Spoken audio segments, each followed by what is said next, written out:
Hello, everyone. Thank you for watching another session of Sharing is Caring. For those of you who do not know me, my name is Lorraine Pride Brave.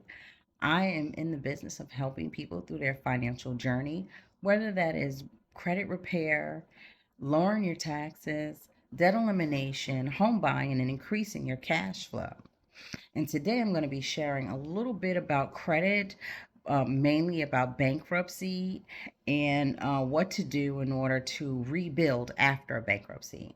So, first off, we'll be talking about Chapter 7.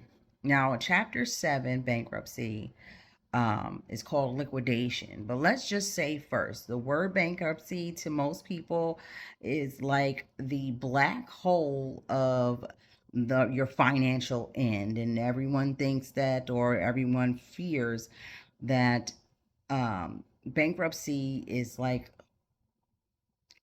end of your credit score, end of your credit report, and there's no coming back. And you're stuck with this 7 to 10 year, not going to be able to move forward in your financial journey once you file a bankruptcy. This is not true. Yes, filing a bankruptcy is quite harsh on your credit, but there is a comeback from filing bankruptcy.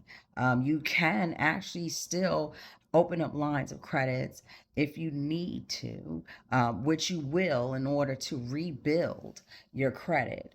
Now, I'm just going to talk about two types of bankruptcies. There's more than two. What I'm talking about today is Chapter 7. Now, Chapter 7 is nicknamed the liquidation bankruptcy. Basically, Chapter 7 allows you to get rid of all of your debt, whether that is like car loans, home loans, just personal loans, credit cards. So you liquefy all of these things. There are exceptions to filing a credit, a Chapter 7, that there are some things that you are not able to get off of, you cannot charge off during filing a Chapter 7. And some of those things are things like alimony. If you owe back alimony, back child support, if you have tax liens, if you already have a secured loan and you've fallen behind on that, you have to pay that off. It cannot be included in the Chapter 7 bankruptcy. Let's see here. I got some notes. You also are unable to file to charge off your student loans, personal injury debt, and HOA fees.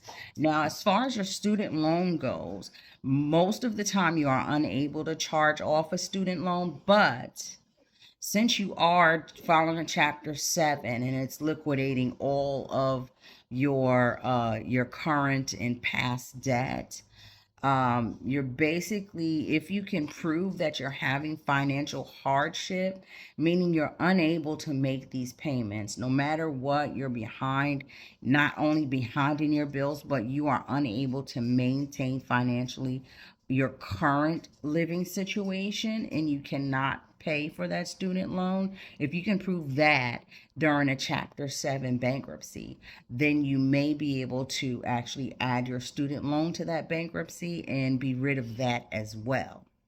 Now, know this: once you filed your Chapter 7 bankruptcy, and it's done and over with, after about 5 to 6 months, you are still able to apply for a line of credit.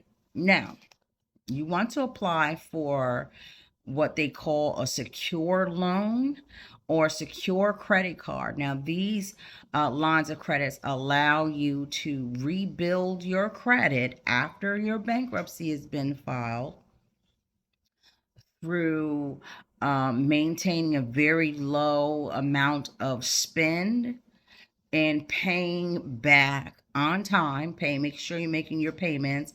You definitely want to make more than the minimum payment So you want to get like a secure credit card that's gonna render about $500 to $1,000.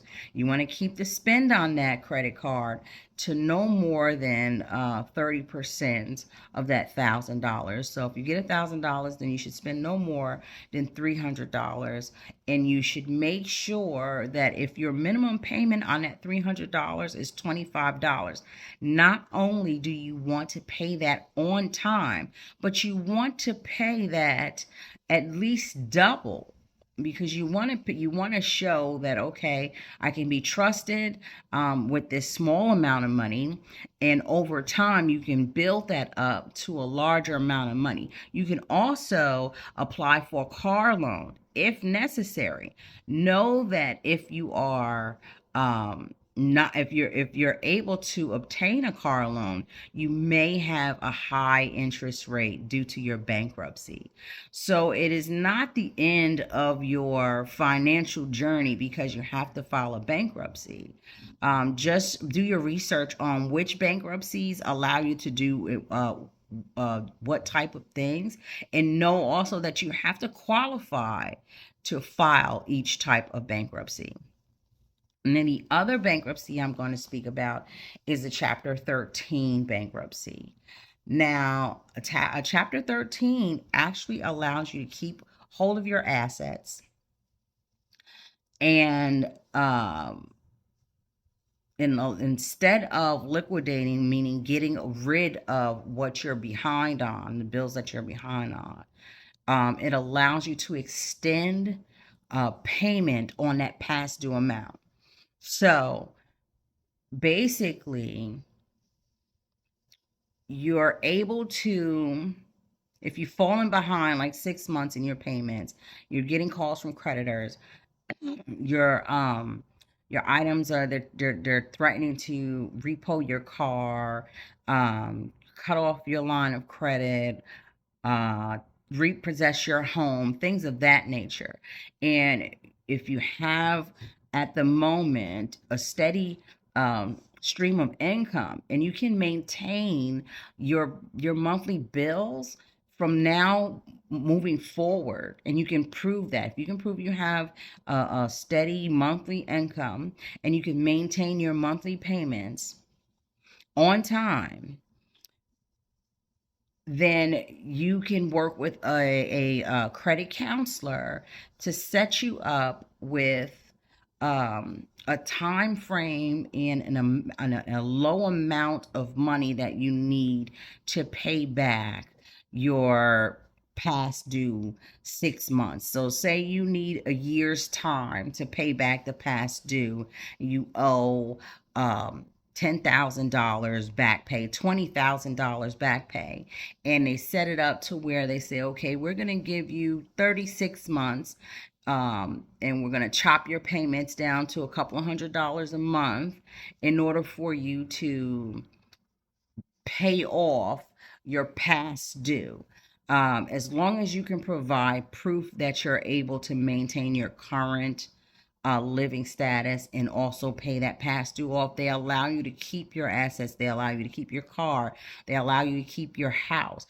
Also, with filing a Chapter 13, if you have a cosigner, someone helped you get that car, or someone co-signed for you to get that home, this also releases that person from being harassed by the creditors looking for payment, because now you have set it up to where you have worked out something and it's all going to fall on you, and the person that helped you get that loan for that item is no longer obligated.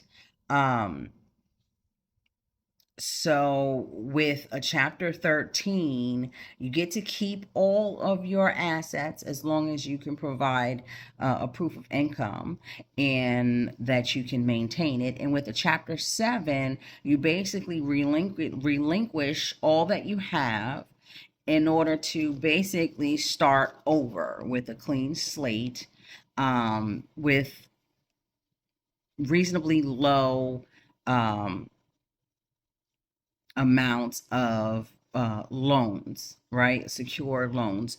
With both of them, chapter 7, chapter 13, it does come with a unfortunately in the background, it does hit your credit report and your credit score.